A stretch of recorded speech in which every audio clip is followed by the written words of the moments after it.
En un relato fascinante, desentrañamos el misterio que rodea al arcángel Miguel durante el momento trascendental del arrebatamiento, tal como lo describe el apóstol Pablo en sus palabras finales en la carta a los tesalonicenses.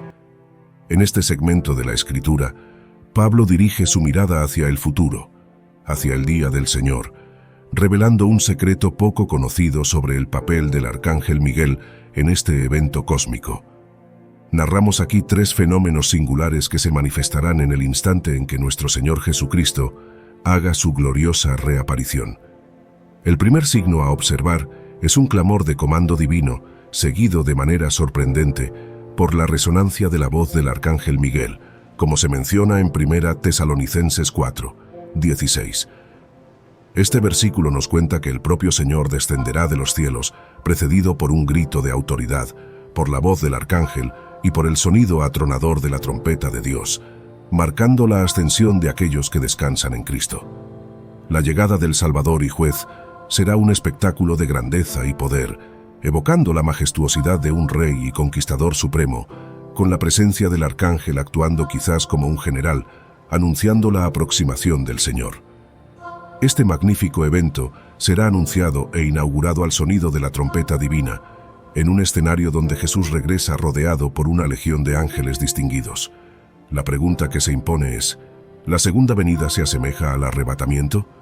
Te invito a permanecer con nosotros hasta el final de este relato para explorar las distinciones entre estos dos momentos proféticos. Retomando nuestra narrativa, fue el apóstol Pablo quien nos legó tal sabiduría. Durante su breve estadía en Tesalónica, enfatizó vehementemente el inminente regreso de Jesús, una verdad abrazada con fervor por los tesalonicenses. La iglesia, alabada por Pablo, se destacaba por sus virtudes y por la forma en que enfrentaba los desafíos. Sin embargo, después de la partida de Pablo, surgieron reflexiones concernientes al destino de los fieles ya fallecidos ante el retorno del Señor.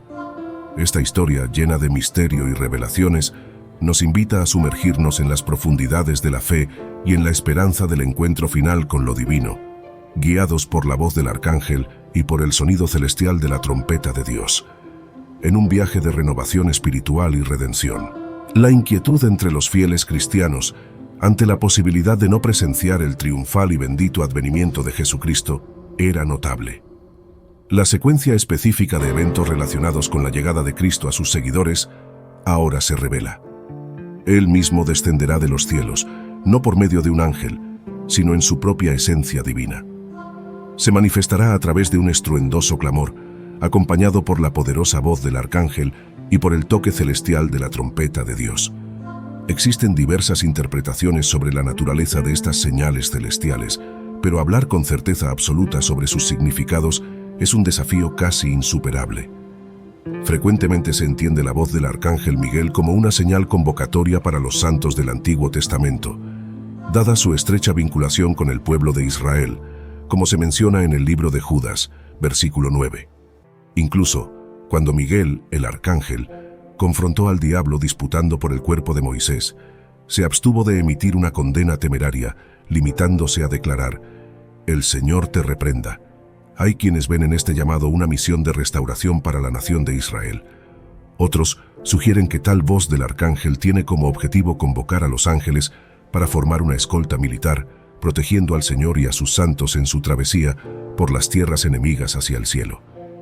La última trompeta, citada en la primera carta a los Corintios, capítulo 15, versículo 52, coincide con la trompeta de Dios asociada a la resurrección de los creyentes durante el arrebatamiento. En un instante, en un abrir y cerrar de ojos, al último toque de la trompeta.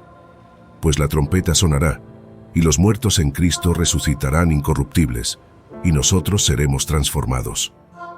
Esta trompeta, a su vez, se distingue de la séptima trompeta revelada en el libro del Apocalipsis, capítulos 11, versículos del 15 al 18, que anuncia el juicio final durante la tribulación.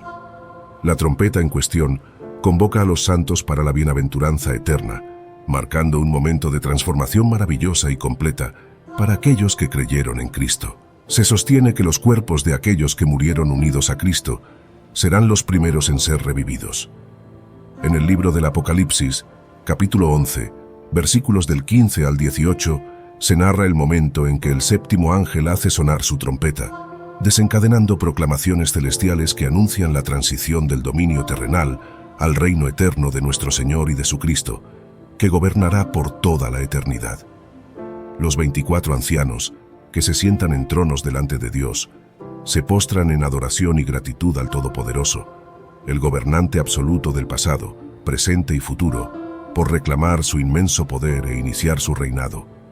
Las naciones se enfurecen, pero la ira divina es despertada, marcando el tiempo de juzgar a los muertos, de honrar a los siervos de Dios, profetas, santos y todos los que reverencian su nombre, tanto insignificantes como poderosos, y de exterminar a aquellos que devastan la tierra. Los cuerpos de los que murieron en fe en Cristo están predestinados a resucitar primero, destacando una promesa de renovación y vida eterna. En cuanto a los arcángeles, el término arcángel se menciona específicamente en solo 2 pasajes de las Escrituras. En la primera carta a los Tesalonicenses, capítulo 4, versículo 16, y en la carta de Judas, versículo 9. La palabra arcángel se origina del término griego arcángelos, que se traduce como ángel principal, una fusión de las palabras arche, que indica liderazgo o supremacía, y ángelos, que significa ángel o mensajero.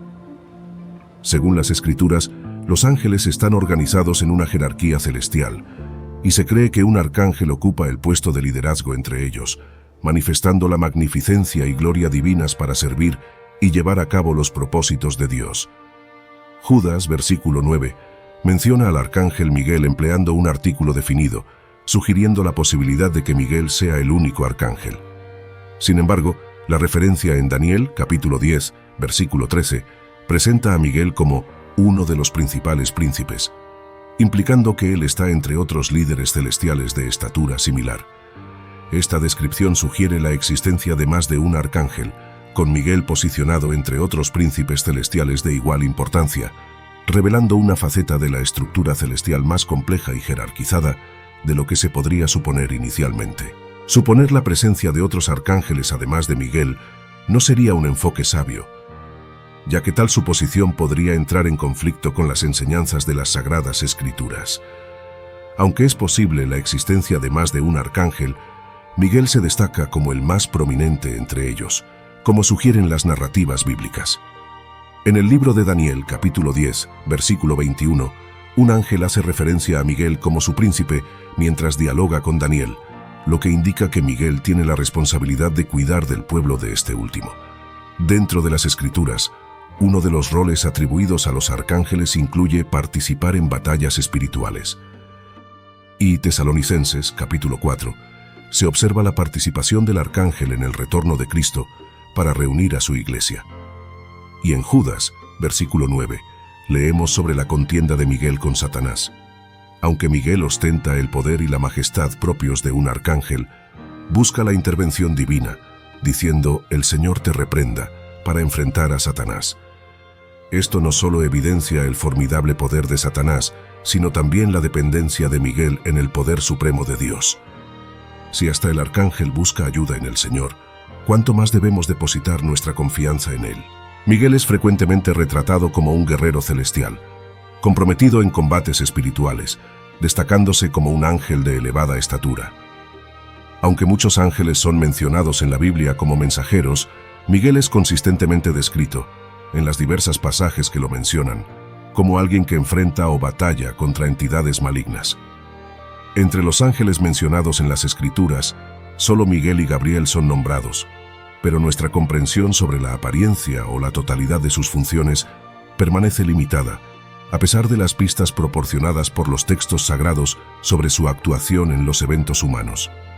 Miguel, por lo tanto, emerge como una figura poderosa e influyente, con los ángeles justos organizándose en diferentes niveles y estando sujetos a autoridades superiores.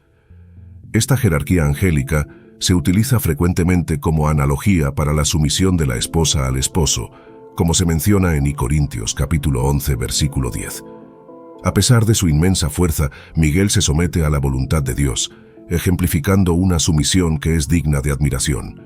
La sumisión angelical, lejos de disminuir el valor, la fuerza o el propósito, sirve como un paradigma de cómo la fuerza y la sumisión pueden coexistir armoniosamente. Miguel desempeña un papel crucial en los eventos escatológicos, según lo revelado por el mensaje angelical a Daniel, destacando su significado en el plan divino. En los momentos decisivos del fin de los tiempos, una de las últimas menciones a Miguel el arcángel surge en el libro del Apocalipsis, capítulo 12, versículo 7. En este periodo de intensas pruebas, el cielo se convierte en escenario de un enfrentamiento épico. Miguel, junto con sus ángeles, se enfrenta directamente al dragón y sus aliados, en una guerra espiritual por la esencia de la humanidad. Miguel, destacado como un príncipe angélico de formidable poder, lidera la defensa de Israel y el combate contra las fuerzas malignas. Contra los ataques del mal, el dragón y sus seguidores son derrotados, no encontrando más refugio en el cielo, como se detalla en Apocalipsis 12, 8. Pablo, en sus cartas, nos exhorta a evitar la ignorancia sobre asuntos de suma importancia, incluido el destino de los que ya han partido. En 1 Tesalonicenses 4, 13, comparte su deseo de que los fieles tengan pleno conocimiento sobre aquellos que duermen en la muerte, para que no sufran inconsolablemente como los que no tienen esperanza. Destaca, a lo largo de sus epístolas, la importancia de estar informado sobre el propósito divino para Israel, los dones espirituales, las tribulaciones en el camino de la fe y los eventos escatológicos, como el arrebatamiento y la segunda venida de Jesús. Desafortunadamente, la falta de conocimiento sobre estos temas todavía prevalece en el mundo cristiano. Además, es crucial reconocer que después de la llamada del arcángel, aquellos que murieron en Cristo resucitarán primero. En 1 Tesalonicenses 4, 13 a 16, Pablo aclara que no desea que los creyentes permanezcan desinformados sobre los que duermen en la muerte, evitando así el desespero entre los que quedan, pues, según nuestra creencia en la muerte y resurrección de Jesús, Dios traerá, junto con Él, a aquellos que en Jesús han dormido. Asegura, basado en la palabra del Señor, que los que estén vivos y queden hasta la venida del Señor, de ninguna manera precederán a los que ya han dormido. Porque el Señor descenderá del cielo con un clamor, con la voz del arcángel y al sonido de la trompeta de Dios, y los muertos en Cristo resucitarán primero. La metáfora del sueño, frecuentemente utilizada para describir la muerte en los tiempos bíblicos, difiere de la concepción pagana de un sueño eterno. Más bien, enfatiza la idea de descanso. De hecho, los primeros cristianos comenzaron a llamar a sus lugares de entierro cementerios, término que significa dormitorios o lugares de descanso, ilustrando una visión de esperanza y continuidad más allá de esta existencia terrenal. Vale resaltar que las Escrituras jamás retratan la muerte de los incrédulos como un sueño, ya que no encuentran descanso, paz o alivio después de la muerte. Aunque Pablo utiliza la metáfora del sueño para describir la muerte, recurriendo a expresiones idiomáticas de su época, esto no respalda la noción equivocada del sueño del alma. Esta creencia sugiere que los fallecidos en Cristo están en un estado latente, esperando la resurrección para volver a la conciencia. Para los cristianos, el duelo por la partida de hermanos en la fe difiere del duelo por aquellos que no tienen esperanza. Nuestro pesar se asemeja a la tristeza de despedirse de alguien que emprende un largo viaje, con la certeza de un reencuentro futuro. La firme convicción en la resurrección, fundamentada en el ejemplo y la promesa de la resurrección de Jesús, ofrece un consuelo inquebrantable a los cristianos. Los tesalonicenses encontraron confort en la afirmación de que Dios traerá consigo a los que duermen en Jesús, indicando que los fieles ya fallecidos también estarán presentes en el regreso de Jesús, y su muerte no los excluye de participar en su venida gloriosa. Cuando Pablo habla sobre el fallecimiento de los creyentes, emplea el término sueño para describirlo, pero evita suavizar la muerte de Jesús con esa terminología, dada la naturaleza tumultuosa y nada pacífica de su sacrificio. La creencia en Jesús, quien murió y resucitó, sustenta la convicción de los primeros cristianos y del propio Pablo de que, al estar unidos a Él, la muerte no es el fin. Así, no nos lamentamos como los que no tienen esperanza, sino con la esperanza de una realidad trascendente. La perspectiva cristiana sobre la muerte se expresa en la paz encontrada en las inscripciones de las catacumbas, resonando con el Salmo que habla de la paz de los que duermen en Jesús. Los vivos no tienen primacía sobre los que ya partieron, ya que ambos se encontrarán con Cristo sin precedencia o ventaja en la bienaventuranza de su venida. El debate sobre el estado de los muertos en Cristo varía entre la creencia en cuerpos temporales esperando la resurrección, la existencia como espíritus sin cuerpo hasta ese momento, y la visión de que son resucitados inmediatamente en el plan eterno de Dios. Independientemente de estas interpretaciones, lo que permanece cierto es que los fallecidos en Cristo no están en un sueño del alma o en suspensión, sino en una realidad que trasciende nuestra comprensión actual, esperando el día en que recibirán sus cuerpos resucitados. Con una fe inquebrantable, Pablo nos enseña que la separación del cuerpo físico marca el comienzo de una presencia continua con el Señor, una verdad que nos transmite en 2 de Corintios, capítulo 5, versículo 8. Él nos confía su deseo profundo y confiado de trascender el plano terrenal para unirse al Señor, reforzando la creencia de que incluso dispersos en los cuatro vientos, al llamado divino, nuestros restos mortales se recompondrán, hueso por hueso. Este encuentro sublime con Cristo es detallado por Pablo en 1 de Tesalonicenses, capítulo 4, versículo 17, donde describe que nosotros, los que estemos vivos, seremos arrebatados en las nubes para encontrarnos con el Señor en el aire, y así estaremos con Él eternamente. La experiencia de este momento será compartida tanto por los vivos como por los resucitados, unidos en el aire para el gran encuentro con Jesús. La palabra arrebatados conlleva la connotación de una acción rápida y poderosa, un movimiento divino que nos eleva en honor y gloria. El origen del término arrebatamiento proviene de la traducción de la Vulgata latina, que interpreta la expresión griega como raptados, inspirando el concepto del arrebatamiento en la teología cristiana. Pablo, al hablar sobre este evento extraordinario, no recurre a metáforas o lenguaje simbólico. Él habla directa y claramente sobre la elevación de los cristianos al cielo para encontrarse con el Señor en el aire. Esta descripción directa de Pablo sirve como testimonio de su autoridad divinamente inspirada, invitándonos a aceptar con fe este misterio sagrado. A través de las palabras de Pablo, somos llamados a confiar en la promesa del arrebatamiento como una realidad concreta, un evento futuro en el plan divino que, aunque su tiempo exacto sea desconocido, es un hito de nuestra fe y esperanza en Cristo. La forma en que Jesús nos reunirá con Él es sin duda extraordinaria.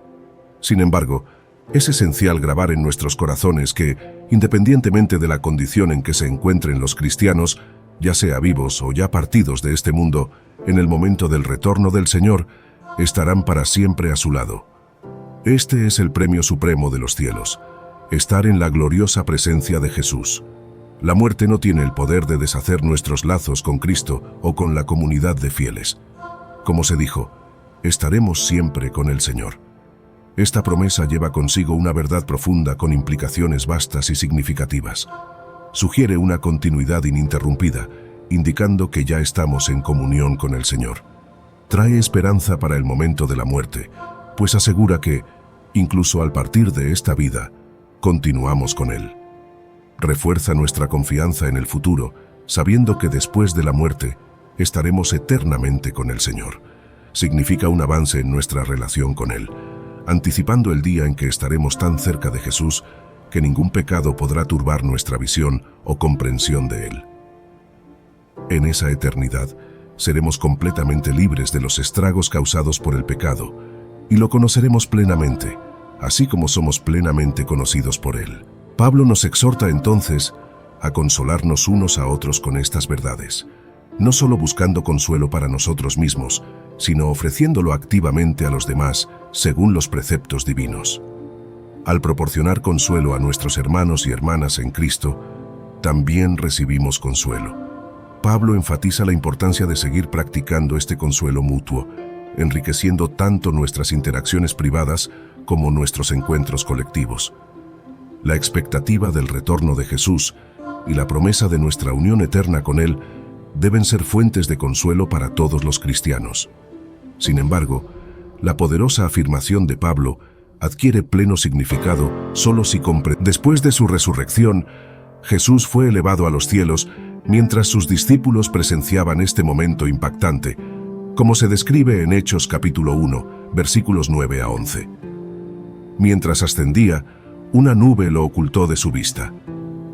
En este escenario, dos hombres vestidos con ropas blancas aparecieron, cuestionando a los discípulos por quedarse mirando al cielo, anunciando que Jesús regresaría de la misma manera que había ascendido.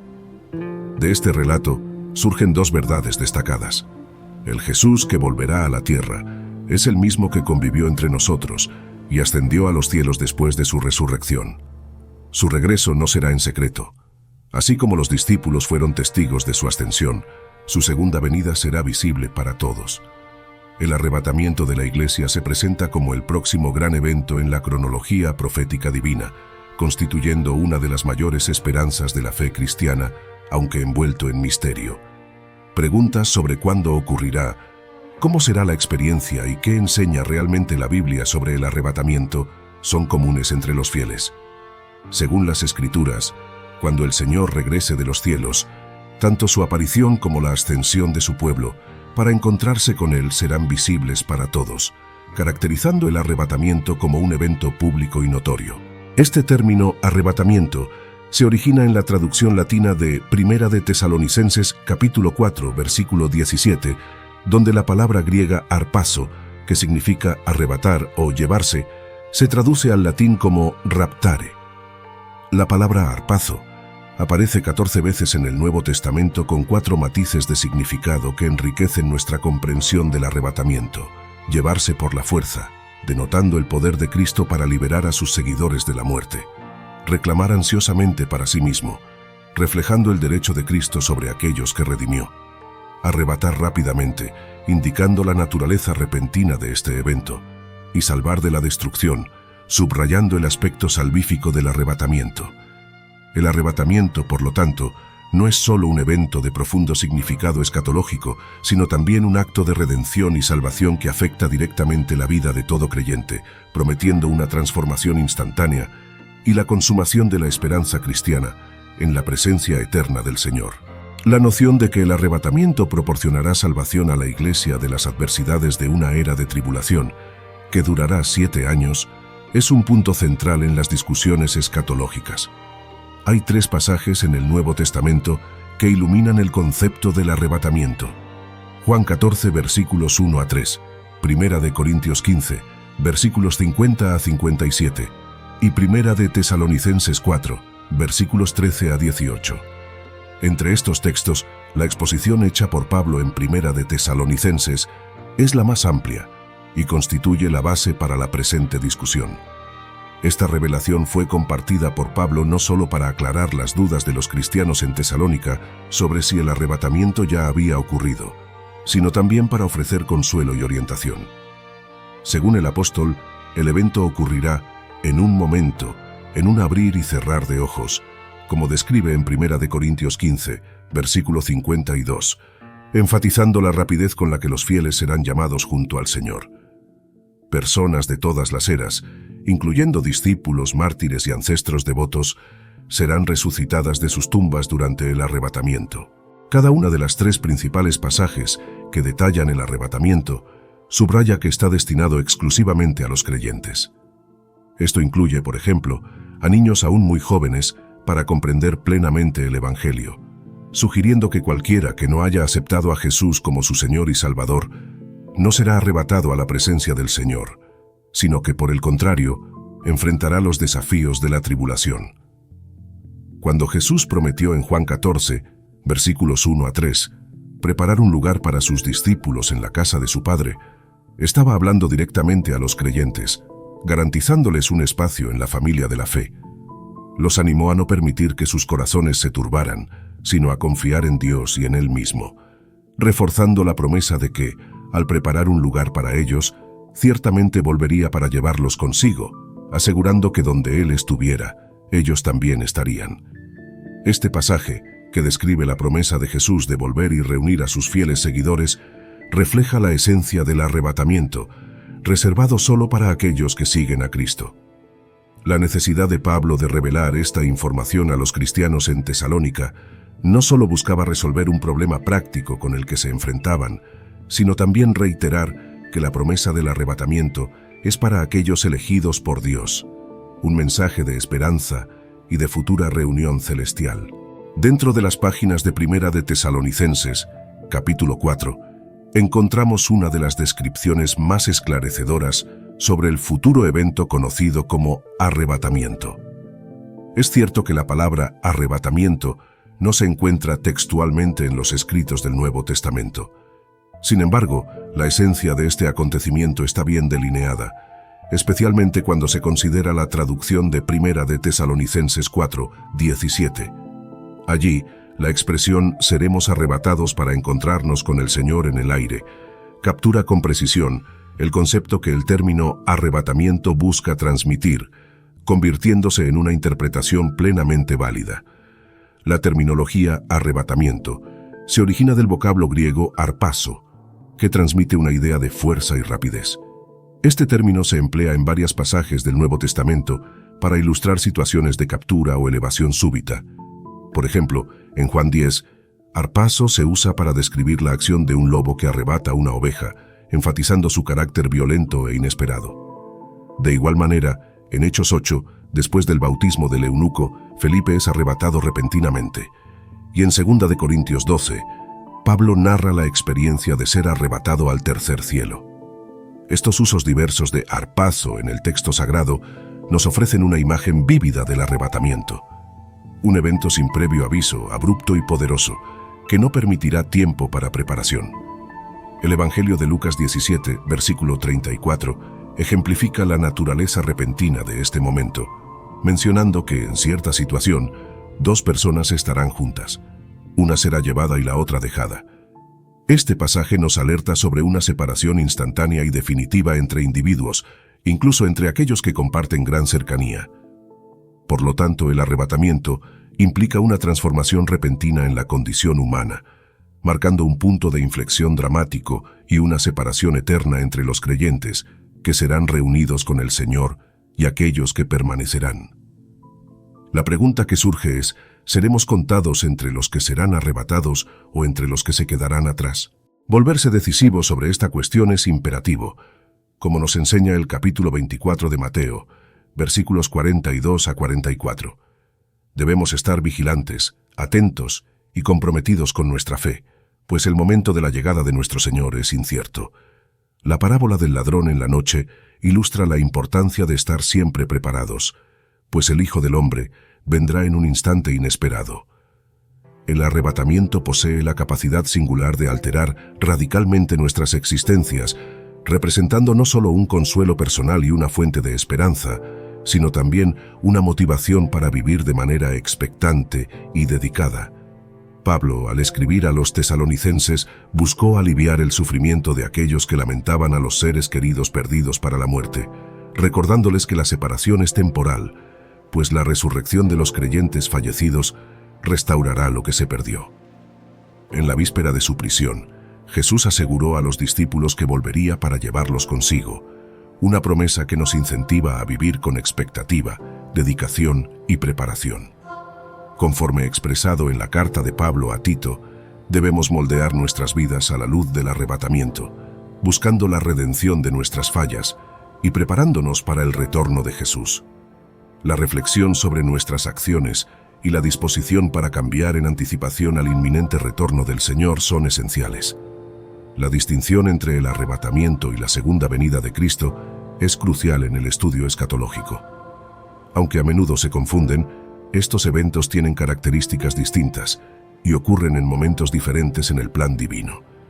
El arrebatamiento es el momento en que los creyentes son llevados al encuentro del Señor en los aires, marcado por la repentina y colectiva transición de los fieles. Por otro lado, la segunda venida se refiere al retorno visible de Cristo a la tierra para juzgar y reinar, un evento subsiguiente que implica la restauración definitiva. Comprender estas diferencias ayuda a aclarar nuestra interpretación de las Escrituras y a profundizar nuestra preparación espiritual para ambos momentos proféticos.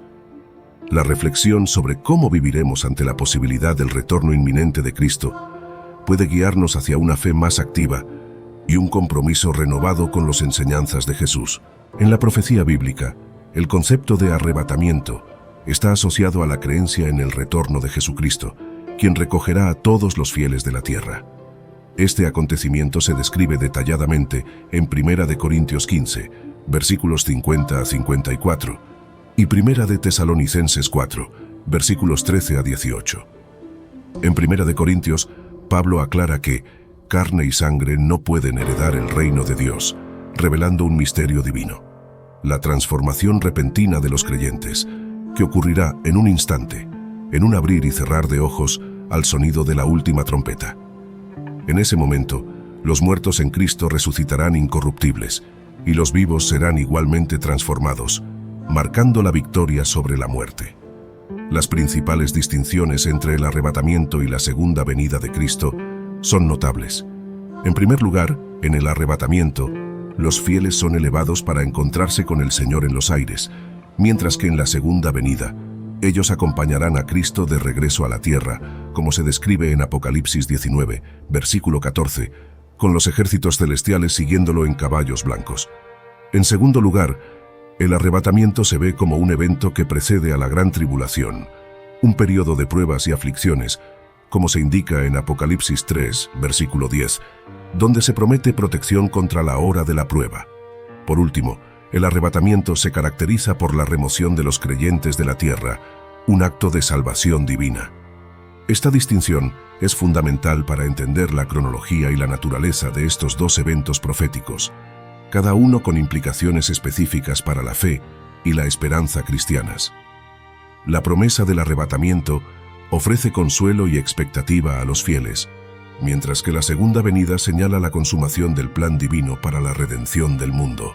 La segunda venida de Cristo se describe como un momento en el que los incrédulos serán separados para juicio, como ilustra Mateo 24, versículos 40 y 41, con la parábola de los dos hombres en el campo y las dos mujeres en el molino. Este pasaje enfatiza la repentina y definitiva división entre los que serán llevados a juicio y los que se quedarán. En Apocalipsis 1, versículo 7, se destaca la visibilidad universal de la segunda venida. He aquí, Él viene con las nubes, y todo ojo lo verá. Esta descripción contrasta con la naturaleza del arrebatamiento, apuntando hacia una manifestación abierta de Cristo que traerá lamento y arrepentimiento entre las naciones. Ante la inminencia del retorno de Cristo, la Biblia nos exhorta a una acción constante y dedicada a la misión del Señor. 1 Corintios 15, versículo 58, sirve como un recordatorio de que debemos esforzarnos siempre en la obra de Dios, sabiendo que nuestro trabajo no es en vano. La expectativa del retorno de Cristo impulsó a los apóstoles a continuar su misión de difundir el Evangelio, como se instruye en Marcos 16, versículo 15. Id por todo el mundo y predicad el Evangelio a toda criatura. Ellos entendieron que la promesa del regreso de Jesús no era una invitación a la inactividad, sino un llamado a la diligencia y al compromiso con la divulgación del mensaje de salvación. Así, se nos llama a vivir cada día como si fuera el último, valorando el tiempo presente como una oportunidad divina para glorificar a Dios y cumplir su propósito. La expectativa del retorno de Cristo debe motivarnos a una vida de servicio, dedicación y preparación, convirtiendo cada acción nuestra en un testimonio de la fe que profesamos. En el contexto de la lucha espiritual, el arcángel Miguel surge como una figura que enfrenta a Satanás, simbolizando la continua batalla entre el bien y el mal. La mención del arcángel Miguel en diferentes partes de las Escrituras refuerza el tema de la protección divina y del triunfo final del reino de Dios sobre las fuerzas de las tinieblas.